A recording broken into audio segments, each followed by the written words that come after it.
Итна средба со министерот за екологија, стоп за работата на каменоломот се додека не ги исполни стандардите или жесток отпор со протести. Ова се барањата на жителите на Велешките населби Превалец и Тунел кои синоќа на состанок со еколошкото друштво Вилазора се договараа како да го решат проблемот што го имаат.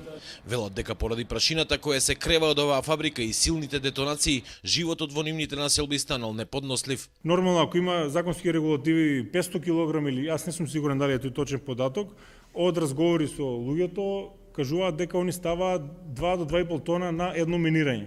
И тоа што се случи пред една недела беше, сите тука што живеете во близина, беше хаварија, значи нашите сопруги севува вознемирени и децата плачат, мислам, тоа беше страшно нешто што може да се случи само вакво општество како нашето.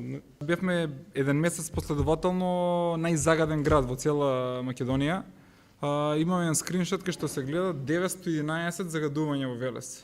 Вторе кочани во тој момент со 59. Тоа дека кај градинката мерната станица во моментов која што не работи. На 700 луѓе умираат. Во меѓувреме, општина Велес објави дека каменоломот поднел барање до државата за добивање интегрирана дозвола. Ова само ги потврдува сомнежите дека фабриката подолг период работи на диво, велат од таму.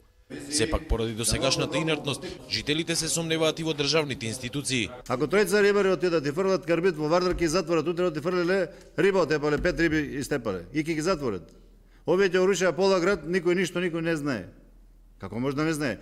Одма, како Вилазора, ве молам, поднесете писмено барање до полиција да ви излезат кој беше надлежен, кој беше на смена, конкретно.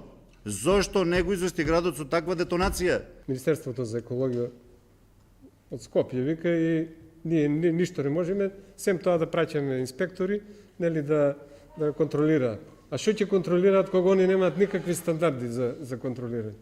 Економски неоправдано таа фабрика да направи да издействува интегрирана дозвола. Зборувам како што треба. Таа машинерија што имаат они толку застарена што не потпа и она под интегрирана дозвола. Каменоломот и фабриката за вар се во собственост на скопската фирма Технопавер. Отпадните води кои се испуштаат од неа ги загадуваат водите на реката Тополка, но досега никој не е казнет ниту за ова.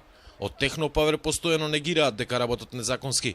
Инспекторатот за животна средина уште во мај најави засилени контроли, но резултати нема. Жителите од најпогодените населби ги потсетија надлежните дека Велес знае како да ги решава проблемите со загадувачите, алудирајќи на протестите против Велешката топилница.